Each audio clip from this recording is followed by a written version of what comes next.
अस्सलाम वालेकुम my YouTube family. I hope आप सब खैरियत से होंगे। तो जी बारिश हो रही है हमारी दिल्ली में, फिर से सितंबर के महीने में भी बारिशें स्टार्ट हुई हुई हैं। और बस गर्मी हो रही है और एकदम से बारिश होती है तो मौसम चेंज हो जाता है, और इसने इतने ख़तरनाक सबको कोल्ड किए हुए हैं। और बारिश के मौसम के वही बढ़िया से खाने और पकवान जो होते हैं, ये हलवा, पूरी, छोले।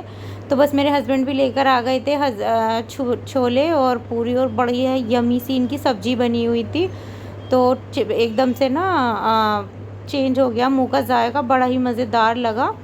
और मैंने कहा लो सही है, बारिश का मौसम होते ही भाई ये चीज़ें भी बड़ा मज़ा देती हैं। तो हम कर रहे थे यहाँ पे मज़े से नाश्ता। अच्छे से नाश्ता करने के बाद मैंने फ़ौरन ही मशीन लगा दी थी, क्योंकि बारिश का मौसम है। ये है कि बारिश रुक रही है और हल्की हल्की धूप भी दिख रही है। तो मैंने कहा भाई पहले मशीन लगा लेती हूँ मैं कपड़ों पे में, फिर उसके बाद अगर कपड़े ना सूखे तो उसके अंदर स्मेल आती है और वो बर्दाश्त नहीं होती। तो बस इतने नहीं थे ज़्यादा, मैंने इतने बर्तन वगैरह क्लीन कर लिए थे और बस अब स्टार्ट हो खाने की तैयारी। और खाने में कपड़े धोए थे तो मैंने आलू की ताहरी बना ली थी, जल्दी से फटाफट बन गई थी।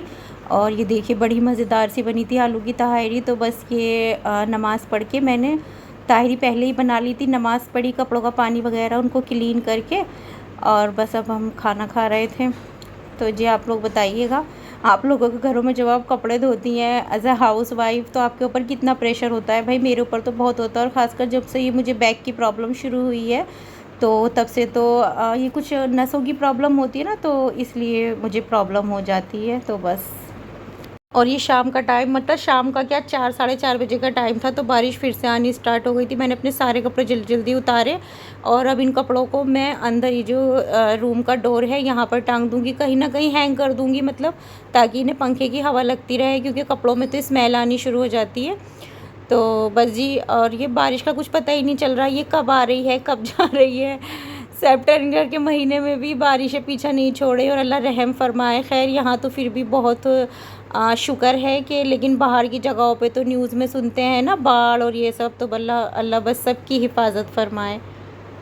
बस जी शाम हुई तो मैं आ गई अपनी शाम की चाय के लिए। और ये एक ऐसा वक्त होता है, ये हर हाउस वाइफ के लिए, या जो मतलब जानती हैं अपने घर में रहती हैं, कि दिल चाहता है सुकून से अपना चाय पिएं, और अपना पूरे दिन का काम का जो एक भारीपन या थकावट होती है वो इस टाइम थोड़ा रिलैक्स हो जाता है। तो मैं तो बड़ी इंजॉय करती हूँ अपनी ये शाम की चाय, और मतलब बहुत रिलैक्स होकर पीती हूँ। अपना असर की नमाज़ पढ़ी, या कभी मैं असर से पहले भी बनाकर पी लेती हूँ थोड़ा लगता है तो, वरना ज़्यादातर असर की नमाज़ के बाद ही पीती हूँ। तो बड़ा सुकून भरा ये माहौल हो जाता है, और लगता है कि हाँ ये टाइम हमारे लिए है।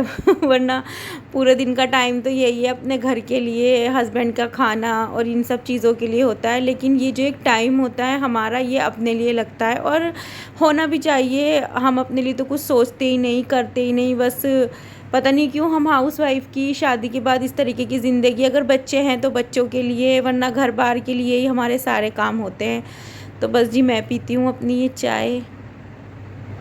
शाम को हस्बैंड का मूड बना कि चलो बाहर जाकर कुछ खाकर आते हैं, क्योंकि चावल तो मैंने सिर्फ दोपहर के लिए बनाए थे। तो वो कहने लगे मौसम भी अच्छा है तो चलो हल्दीराम चलते हैं। तो हम निकल गए हल्दीराम के लिए, और यहाँ आए तो इतना क्राउड था बहुत ज़्यादा, क्योंकि एक तो मौसम बहुत अच्छा था, और फिर ये जो है ये डिनर का टाइम होता है, तो इस टाइम ज़्यादातर ऑफिस वर्कर जो होते हैं और मतलब लोग इस टाइम डिनर के लिए अक्सर आते हैं। तो काफ़ी मशक्क़त के बाद हस्बैंड ये ऑर्डर लेकर आए थे छोले भटूरे, क्योंकि चांदनी चौक जाओ और हल्दीराम के यहाँ छोले भटूरे ना खाओ, ये तो हो ही नहीं सकता।